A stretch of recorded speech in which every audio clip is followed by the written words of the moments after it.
When I launched season 3 a few weeks ago, I previewed the idea of having bolder conversations. Today, I'm going to have some straight talk, which I believe will maybe make you a little bit uncomfortable. It's going to challenge you to think differently, but I'd like to invite you to get curious and to be open to hear some new ideas.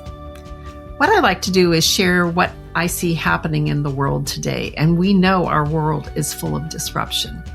But one thing I love about language is the ability to find a word that can capture the complexity of a concept. And the word I want to share with you today is polycrisis. Now, I had not heard this word before, so I looked it up in the dictionary. And according to the Cambridge Dictionary, the concept of polycrisis relates to the accumulation of compounding crises human societies are facing. So I want to share some things and some ideas of where this is really taking place. You know, our world was created with the systems that we have to keep us safe, and it all started in the Industrial Revolution. If you think about it, up until then, we'd been largely an agriculture society where we made our economies were really based on that and on handicrafts. But then when the Industrial Revolution came in, that's when we had industries with manufacturing and factories. And what happened is we were able to find ways to bring meaningful work to people. Well, we had to populate those factories. And so that's when we went to the education system. We trained students to sit in rows with their teacher at the head of the classroom where they followed the instructions, much like they would on the factory line. Then let's look at healthcare. Healthcare went from ancient wisdom and medicine to what we have today, which is known as sick care.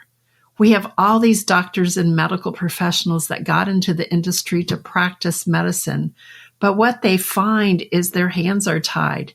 They can't treat the root of the problem. They have to treat the symptoms with big pharma coming in. And insurance ties their hands on how long they can spend with patients and how long patients can stay in hospitals. Don't get me started on a financial system with that interlocking web of interest rates and how the numbers all interact within the world. And what we find, these big governments who could really settle their conflicts, really promote war because it does bring some economies up to being able to be more productive with the revenue that's coming in. So what happens if we have people who feel like they were disappointed? What the life they were promised is not one that they've been able to live. We're told that hustle and grind and 80-hour work weeks will give us this life of fulfillment. We're taught that to live in the corporate structure, we have to climb the ladder. But what we find is many times we have to walk over other people to get there. We find these people who want to solve these problems. So they decide they want to become a politician. But when they get into it, they find out that politicians, in order to get elected, have to push other people down. It turns into this game of name calling. And really, once you get into office, you have to play the game to be able to stay there. Then let's look at religion. Recently, we've discovered religion has become more about man than it was about God. And we have these religions which are based on love that villainize other denominations when you don't join their team. We have people who are judged by the color of their skin, what they believe, and how they choose to love other people. So these disruptions that we see all around us is this crumbling of these systems that were created to make us safe. So you see the dilemma. Success has been painted as this destination of a dollar sign. And when people reach it, many people are not finding happiness. You could say we're in the messy middle of figuring this out. But here's the truth. We have created this tangled web of complexity that no longer works. And it's starting to unravel all around us. Now, I don't want you to think it's all doom and gloom. Today, I have more hope for the world now than ever. And what I've described, you may say, Lisa, what are you thinking? You've just painted this terrible picture. But what I know is when we get confused about what's going on, we go outside to look for answers. We read books, we listen to podcasts, we take courses, we seek advice from mentors. We go to people who we respect and we listen to self-appointed gurus. It would be easy to throw up our hands and not know where to turn. But this answer is incredibly simple. We look outside for answers, but we're looking in the wrong place. The answers we're looking for can be found deep inside of us. Now, I used to hate it when people would say this. If answers are inside, then where do I look and how do I know where to look? It starts by realizing that no one is coming to save you. There's still a lot of good things about the systems that have been created, but I just pointed out there's some things that could use some improvement. Who's going to fix it? We are. As a member of the bigger collective, each one of us bears responsibility for doing our part, of sharing that light that we're brought into the world with and shining it on the darkness that's out there. Here's what I know about the human experience. It's one in which we've learned to live in separation. We weren't born this way. We were conditioned into it by our parents, our teachers, what we learned in educational system and social groups. We learned that to survive, we had to become like everyone else. When I talk about living in separation, I see it in two different ways. First, we've been conditioned to believe that if people aren't like us, don't look like us, have different values, different cultures, different customs, or make different choices, then they must be wrong. And we do this to convince ourselves that we are right, when really what we're doing is we're trying to convince ourselves that we're safe. We are taught to other and marginalize people rather than being curious about their differences. And the reason we do this is because we're afraid. Here's what else I know about separation. I believe we all were created from a divine source, from a bigger power. Whether you call it God, universe, the divine, or source, what I know is that we came into this world as a baby full of love. We had our parents who were then to help us transition, and they were to love us.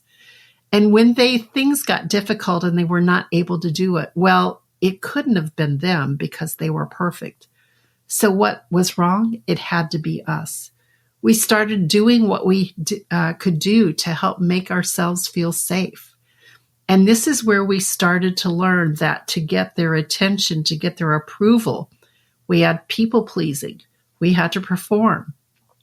We saw the power that came in when we didn't feel worthy was by making other people happy, by keeping the peace. And so what happens, we started creating these stories where we started living someone else's story and burying our story inside. So what I know is when we look at these things, how do we rescue ourselves? And here's what I see are all around us, is we are in the middle of an epidemic of reinvention. When systems no longer work, we do what we can to save ourselves. We've seen lots of ways people will reinvent themselves. Think back to 2008 when the economy collapsed. There were so many people scrambling for a new path for survival. And the pandemic, most of us had been moving along, living the life we were told to live. And then this virus came on the scene. Now, when it was on the other side of the world, it was news. But when it came to our neighborhoods, it was real. When people started to travel and it became around us, it was something worth paying attention to. We would quarantine ourselves. We created these small social circles to live in. We found that we were struggling to find hand sanitizer and mask. We started quarantining ourselves. We were meeting virtually for meetings. We put up walls and created 6-foot barriers. We went to school and worked remotely. We were even washing our groceries so we didn't get sick. Because we didn't have to commute for work, our homes, which previously had been shelter, became oasis. And we had time to stop and look and say, what is it that we're doing? Is this really all there is? This prompted a movement that I have not seen slow down. As a matter of fact, I have several clients that have come to me, and it typically happens starting at the age between 40 and 45. They're asking questions such as, what am I going to do with the rest of my life? What can I do to make sure when I get to the end of my life, I don't have any regrets? And why am I here? What am I going to do to fulfill my purpose? What's happened is many have reached mastery in their careers. They're no longer inspired and challenged, and they've stopped growing. So they're looking for a spark. What I'm noticing is their current identity and the values of who they really are is not aligning with the life they have created and built. They've covered themselves up with stories that were told how they had to live and who they had to become, and they've become lost as a result.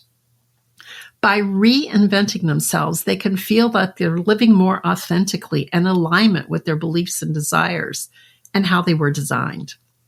This desire for reinvention is going to be a motivation to lead them to take new risks, explore new pathways, and create new visions for their lives.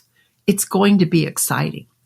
And the transformation they will experience to live in alignment with who they are will help them create that personal brand of integrity to live in wholeness. It is what will lead them to come back home and discover that legendary self. So join me next time when I share some more thoughts on when and how reinvention takes place. And until then, I would really love it if you enjoyed this episode to share it with others and leave a review. And if you've made it this far, I trust you got what you needed. I want to make sure I'm creating value-filled content you can use. So if you have any questions or ideas, feel free to reach out. Thanks for spending time with me. I'll see you here next week.